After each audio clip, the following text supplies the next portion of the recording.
And then that class, she had taken it and assisted me so many times, she was looking for a new challenge. So she actually went into a program we called Hope in Health, where she had the opportunity to work on her physical health, on exercise, and eating right, good nutrition, learning about that, and learning about ways she could cultivate a positive attitude that would sustain her in developing these health-promoting new behaviors. Terrific. And when she completed that program, she wanted to keep going and work and studying, and maybe even she had this idea of going back to school and maybe becoming a therapist someday, and she got interested in your program, Training for the Future. Terrific. And you accepted her. That's right. And she graduated from the program. She was a stellar student, yes. Yes, and you got her an internship, and got her into a program through CASCAP, where she worked on becoming a peer specialist. And then they got her an internship in Dorchester at the Gilbert, do you know is it a Gilbert Health Center? And she was a peer specialist there, and she completed her internship. And she's actually back at our center working with me in the Developing Stress Hardiness class again. Terrific. But instead of being an instructor's assistant, she's a peer specialist, and she works one-on-one with students to help them with their stress. Wonderful. So the progress that she's made in recovery, she's been very well equipped to share it with others and to be a real role model for recovery. She's done amazing work, and she loves the dog. Oh, terrific, terrific. As everyone does. Can you tell us some strategies for people in recovery, some steps people could take to be healthier, to progress further on their recovery from mental illness? Yes. As I see it, there are 3 components. And it's really about having an understanding about these universal truths and acting upon them. And the first is what I call the law of cause and effect. What we do and what we don't do have consequences for us and for the people in our lives. So part of what we do is taking good care of our health, exercising, eating well, and cultivating positive thoughts in our minds. So our minds clearly doing that. And thinking is an action that we can take, how to think in a positive way. And then the second one, the second principle or universal truth is impermanence, that all things change, that we're constantly confronting and dealing with changes that arise unexpectedly. Right. And so we need to have strategies and skills to develop these changes. Absolutely, to adapt to change. To adapt to change. Be responsive. And to meet that need, I designed 2 courses, Developing Stress Hardiness, and then there's another course that continues with stress hardiness, but on a different level, Developing Spirituality and Stress Hardiness. Oh, okay. Opening up to love, embracing opportunities for change through the heart, through acceptance, forgiveness, generosity, giving, speaking kind words, smiling to give joy, connecting with other living beings, starting with animals. Absolutely. And then the third universal truth that we need to act on is that all things in life are interconnected. Yes.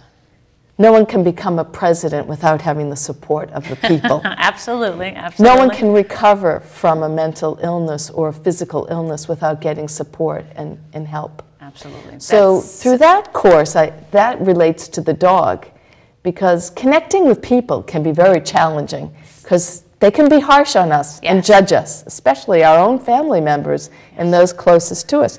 But dogs don't judge us. They don't have the ability to talk. They have other ways to communicate, but they don't use language in hurtful ways. Right. And they're always giving us affection. Absolutely. And so connecting with animals is another way of connecting in a less threatening way. And then laughter yoga is something that I've brought to the center, where we, together in a group, we laugh for our health. And through laughter and through smiling and movement and dancing and singing, we become filled with joy and our mood is elevated and we find community through laughter. You do really feel better. There are studies showing that if you smile more, if you enjoy things more, that you can physically feel better. And through laughter, you know, kind of, it can almost be fake it till you make it in terms of getting the momentum going, getting people to realize that things can be better. And you do feel better when you smile. You feel better, you're more welcoming. And it's very important. You project another kind of energy. If you do, smile, you welcome people too. Yes, people will smile back. Yes. Micah's got a beautiful smile. She's just kind of yeah. sitting there, kind of taking it all in, like, She's wondering what's happening here. Yes. Yeah. She says, She's probably wondering why she's sitting on a chair and not sitting in my lap. She says, I am a dog, you know. I'm not a person. But I think you touched on an important point, for especially relevant here to Employment for All, is that we feel everyone can be successful with the right supports. And sometimes an animal can be that bridge. If you've had difficulties in your life, you've had trauma, you've had challenges, it might be difficult relating back into the world, or if you've been hospitalized for a psychiatric disability. Right. But dogs can help bridge that gap. They can help you relate. They can bring a sense of calm and a sense of comfort and even a sense of protection to people. So it's really important. Especially for people who have experienced or are still experiencing symptoms of trauma. What the dog does is bring them in the present moment. Yes. When they're petting the dog or when they're laughing or smiling, they're not thinking their thoughts about the past that are so troubling. Right. So they're able to be in the present moment, and being in the present moment, we can concentrate, focus better, and be able to dream and have visions of where we'd like to go in our life. Exactly. It brings us right to the moment, so then we can move forward. That's right. And that's very important, whatever your goals are, whether your goal is to go back to school, go to work, to work more hours. Really, any portion of your career development can be influenced by starting in the present moment. Because one of the things that we talked about before was taking action, and how that's so critical. When people are paralyzed by fear, or they feel very stuck, everyone feels better by taking an action. One step at a time, baby steps. One little thing that people can identify and isolate to move forward, whether it's opening the paper, whether it's looking up a dog, dogs, that's a very wonderful step you could do. You could adopt a dog who needs a home. Or you could go to the MSPCA and volunteer. They're always looking for volunteers. People to take the dogs out for a walk, people to feed them, clean the cages, just pet them, and cats as well. Yes. And birds and rabbits.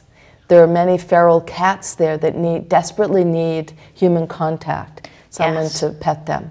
We actually are involved in a program, and it's called the Young Adult Vocational Program, and they had someone who would go in and they would pet the cats to make them more adoptable, and because the cats didn't have a lot of interaction with people. So in the case, the human was really a therapy role for the cats, and then the cats were able to be adopted and go to good homes. So it was very interesting that the reverse role was taking place, but then those cats got to go to wonderful homes, and the student has been able to progress much further in her own recovery because she's contributing and she's feeling valued. So volunteering can be a great step for people who are thinking about going back to work. Where do you start? How do you contribute? Learning valuable skills. And that's a very important part of our motto here at Employment for All. Connection is essential, and being part of a team, working somewhere, gives you that sense of connection, some purpose, a reason for getting up in the morning. I have a reason to get up too. I have to walk this lovely girl. Absolutely. We have a member of our staff who always says that her dog was a very crucial part of her recovery, because she had to walk the dog no matter how depressed she felt, no matter how much she didn't want to get out of bed. She needed to do it for the dog, and the dog helped her very much get back on the road to recovery, getting a structure, getting a schedule to be able to progress in her recovery. So animals can be really an important part of that piece. You nurture a dog and then you nurture yourself too, or it happens at the same time. Absolutely.